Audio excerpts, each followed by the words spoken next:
अस्सलाम वालेकुम स्टूडेंट्स। उम्मीद है आप सब खैरियत से होंगे।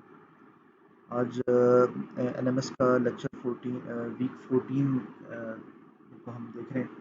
वीक 14 में हमारे पास लेक्चर 27 और 28 है। अच्छा, वीक 14 में हम अपने जो प्रीवियस कॉन्सेप्ट्स हैं उनको थोड़ा सा ज़रा नेक्स्ट लेवल पे लेके जाते हैं सिक्योरिटी वाली साइड पे, क्योंकि जो पिछले लेक्चर्स थे, जो हम शुरू से एक माइंडसेट बिल्ड कर रहे थे कि सिक्योरिटी का माइंडसेट क्या है, सिक्योरिटी किस तरह से मीन्स कि अगर सिक्योरिटी के इश्यूज हों तो वो किस तरह से कंप्रोमाइज़ होते हैं, अटैकर्स की इंटेंशंस क्या होती हैं, सो ऑन। अच्छा, बीच में इश्यूज को पढ़ने के बाद, थोड़ा सिक्योरिटी का माइंडसेट बैकग्राउंड लेने के बाद हमें ये पता चला कि सिक्योरिटी मीन्स के अटैकर की इंटेंशंस क्या होती हैं, अटैकर्स क्यों किसी चीज़ को हैक करते हैं, और उनकी इंटेंशन समझने के बाद हम इस चीज़ पे पहुंचे कि उन चीज़ों को देखा जाए जिससे अटैकर्स जो हैं वो किसी भी वल्नरेबिलिटी, किसी वीकनेस या किसी बग को एक्सप्लॉइट करके किसी सिस्टम को कंप्रोमाइज़ करते हैं या किसी सिस्टम को हैक करते हैं। अच्छा, अब वल्नरेबिलिटीज़ क्यों क्रिएट होती हैं ये समझना ज़रूरी है। वल्नरेबिलिटीज़ तो हमने पढ़ी, हमने उनको एक्सप्लॉइट करके भी देखा, हमने ये भी देखा कि ये फिक्स कैसे होती हैं। लेकिन जो इम्पोर्टेंट चीज़ें समझने वाली वो ये है कि क्योंकि आप लोग सॉफ्टवेयर डेवलपमेंट की फील्ड से आगे इन टच होंगे, आप कोडिंग वगैरह development, software development, web development और ये चीज़ें आप देख रहे हैं। आगे भी आप प्रैक्टिकल लाइफ में जब जाएंगे तो ये चीज़ें आपको यूज़ करनी पड़ेंगी। अच्छा, अब इस लेक्चर का या इस माइंडसेट का आप कैसे यूज़ कर सकते हैं। आप सिक्योरिटी का आपने ये कोर्स पढ़ा, आप इसको सिर्फ कोर्स के हद तक लेके ना देखें, आप सिर्फ ये देखें कि इस कोर्स को आपने पढ़ा है, आप इसको आगे अपनी प्रैक्टिकल लाइफ में कैसे इम्प्लीमेंट कर सकते हैं। आप सारे क्योंकि कोडिंग, प्रोग्रामिंग और उसकी तरफ जाएंगे मैक्सिमम लोग, तो अब उस चीज़ को आप किस तरह से इंश्योर कर सकते हैं कि आपकी चीज़ में सिक्योरिटी हो। तो उसके लिए ये समझना ज़रूरी है सबसे पहले कि किसी भी चीज़ में कोई वल्नरेबिलिटी एग्जिस्ट क्यों करती है, कोई वल्नरेबिलिटी अक्कर क्यों होती है, कोई कोई मीन्स के कोई बग क्यों आता है सॉफ्टवेयर के अंदर, कोई उसके अंदर वीकनेस क्यों रह जाती है जिसको अटैकर जो है वो एक्सप्लॉइट करके सिस्टम को कॉम्प्रोमाइज़ करता है। अच्छा, अब ज़ाहिर सी बात है, जितने भी सिस्टम्स हैं, जितने भी सॉफ्टवेयर्स हैं, एप्लीकेशंस हैं, वेबसाइट्स हैं, वो किसी न किसी डेवलपर ने बनाई होती हैं। वो एक कोडिंग प्रोसेस से, एक सॉफ्टवेयर डेवलपमेंट लाइफ साइकिल से गुजरी होती हैं, उनकी रिक्वायरमेंट्स के अंदर होती हैं। फिर उसके बाद डिफरेंट फंक्शनैलिटीज़ का एनालिसिस होता है कि ये फंक्शनल रिक्वायरमेंट्स हैं, ये नॉन फंक्शनल रिक्वायरमेंट्स हैं, ये क्लाइंट की रिक्वायरमेंट्स हैं, ये उसकी नीड्स हैं, ये नीड्स कैसे फुलफिल होंगी, एंड सो ऑन। उस तरह करके आप एक फाइनल प्रोडक्ट बना के कस्टमर को दे देते हैं। अब वो प्रोडक्ट सिक्योर है या नहीं, आपने जब तक उसके अंदर सिक्योरिटी एम्बेड नहीं की, वो सिक्योर नहीं है। ठीक है। अब आप कोई भी सॉफ्टवेयर बना रहे हैं, कोई एप्लीकेशन बना रहे हैं, जब वो एक कोडिंग प्रोसेस से गुजरती है तो हर डेवलपर का, हर प्रोग्रामर का एक अपना कोडिंग स्टाइल होता है। वो अपने अपने तरीके से कोड लिखता है। कुछ डेवलपर्स को शॉर्ट कोड लिखने की आदत होती है, कुछ डेवलपर शॉर्टकट्स यूज़ करते हैं, कुछ डेवलपर ओपन सोर्स चीज़ें यूज़ करते हैं, कुछ डेवलपर उनको नए सिरे से बना रहे हैं। सो ऑन डिफरेंट टेक्निक्स हैं। किसी डेवलपर का फॉर एग्जांपल एक मिसाल देता हूँ कि कोई डेवलपर वेरिएबल सारे एक ही डाटा टाइप के साथ डिक्लेयर कर देता है। फॉर एग्जांपल इंट लिखा, साथ ही एक्स वाई जी कॉमा कॉमा डाल के वेरिएबल्स डिक्लेयर कर दिए। कुछ डेवलपर्स जो हैं वो अलग अलग डिक्लेयर करते हैं।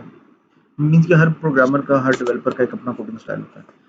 साथ जो चीज़ इम्पेक्ट कर रही होती है डेवलपर को, वो टाइम लाइन होती हैं, क्योंकि क्लाइंट कहता है कि भाई मुझे ये product as soon as possible चाहिए, और डेवलपर भी कहता है कि अच्छा यार बस टाइम शॉर्ट है, फंक्शनैलिटी पूरी करके कस्टमर को दे दो, कस्टमर खुश हो जाएगा। क्योंकि कस्टमर की जो रिक्वायरमेंट है वो फंक्शनल रिक्वायरमेंट है। आपने उसकी फंक्शनल रिक्वायरमेंट सारी पूरी कर दी, कस्टमर सेटिस्फाई हो जाएगा। लेकिन कल को वो चीज़, वो एप्लीकेशन कॉम्प्रोमाइज़ हो जाती है तो ये आपके लिए प्रॉब्लम बन जाता है। अच्छा, अब वो वल्नरेबिलिटीज़ जिनकी हम बात कर रहे हैं, वो क्यों एग्जिस्ट करती हैं, या वो क्यों किसी भी सॉफ्टवेयर में या एप्लीकेशन के अंदर अक्कर होती हैं। वो इसलिए क्योंकि डेवलपर का कोडिंग स्टाइल सिक्योरिटी प्रैक्टिसेस को फॉलो नहीं कर रहा होता। सिक्योरिटी की कंसिडरेशन डेवलपर ने नहीं की होती, उसने सिर्फ फंक्शनल रिक्वायरमेंट्स को पूरा करना होता। ठीक है, तो ये लेक्चर बेसिकली हमारा उसी इस चीज़ की तरफ है कि हम ये देखेंगे कि सॉफ्टवेयर के अंदर किस तरह की कोडिंग या किस तरह प्रोग्रामिंग प्रैक्टिस से वल्नरेबिलिटीज़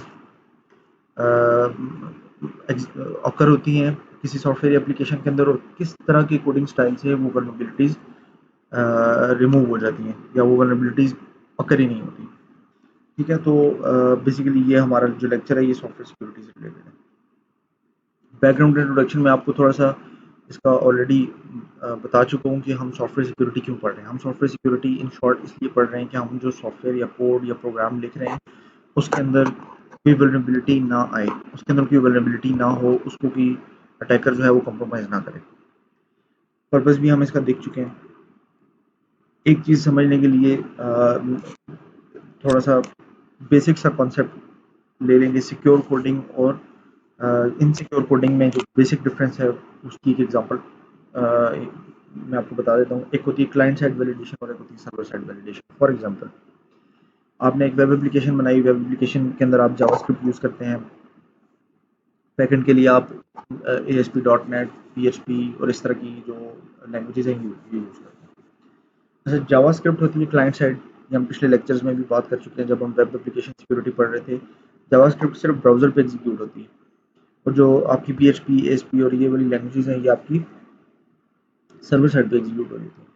अब अगर आपने कोई चेक या वैलिडेशन अगर क्लाइंट साइड पे परफॉर्म की हुई है, मीन्स कि वो जो विजिटर है उसके ब्राउज़र में वो वैलिडेशन परफॉर्म हो रही है, तो वो जो जिस चीज़ का कंट्रोल आपने अटैकर को या विजिटर को दिया है वो उसको बाईपास कर सकता है। ठीक है, मीन्स कि जो उसके अपने सिस्टम पे एग्जीक्यूट हो रहा है। फॉर एग्जांपल, मैं अपने सिस्टम के ऊपर आपने जावास्क्रिप्ट का एक चेक लगाया हुआ है कि if user name is equal to admin and password is equal to admin, तो लॉगिन करना है। अब ये आपने चेक लगाया है क्लाइंट साइड के ऊपर। अब क्लाइंट साइड के ऊपर आपकी जावास्क्रिप्ट, ज़ाहिर सी बात है जब साइट लोड होगी तो जावास्क्रिप्ट भी साथ पेज के ऊपर लोड हो रही होती है, तो आप जावास्क्रिप्ट का कोड देख सकते हैं, वहाँ से आपको यूज़र नेम और पासवर्ड दोनों पता चल जाएंगे कोड को पढ़ के कि अच्छा user name is equal to admin और password is equal to admin, तब ये लॉगिन होगा, अदरवाइज नहीं होगा। तो ये क्लाइंट साइड वैलिडेशन की एग्जांपल है। लेकिन यही काम अगर आपने बैकएंड पे सर्वर साइड पे किया होता या डीबी पे किया होता तो अटैकर को कभी भी यूज़र नेम पासवर्ड ना पता चलता। तो ये बेसिक थोड़ा सा डिफरेंट है क्लाइंट साइड और सर्वर साइड वैलिडेशन का। जब भी आप कोड लिख रहे हो तो आपने इस चीज़ को जहन में रखना है कि ये कोड आपका जो आप पीस ऑफ कोड लिख रहे हैं ये कहाँ एग्जीक्यूट होगा। अगर ये क्लाइंट साइड पे एग्जीक्यूट होगा तो इट मीन्स ये बाईपास हो जाएगा, अगर ये सर्वर साइड पे एग्जीक्यूट होगा तो इट मीन्स कि ये सिक्योर है। क्यों? क्योंकि सर्वर साइड की कोड का जो एक्सेस है वो विजिटर के पास नहीं होता।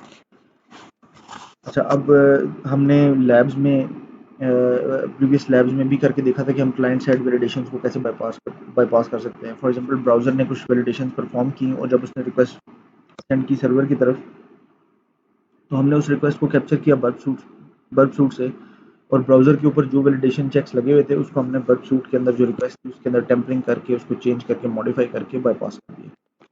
ठीक है, तो सर्वर के ऊपर एक मॉडिफाइड रिक्वेस्ट गई है जो आपका ब्राउज़र अलाउ नहीं कर रहा था। क्यों? क्योंकि ब्राउज़र के अंदर जावास्क्रिप्ट एग्जीक्यूट हो रही थी, लेकिन आपने उस रिक्वेस्ट को दरमियान से इंटरसेप्ट किया और उसको चेंज कर दिया।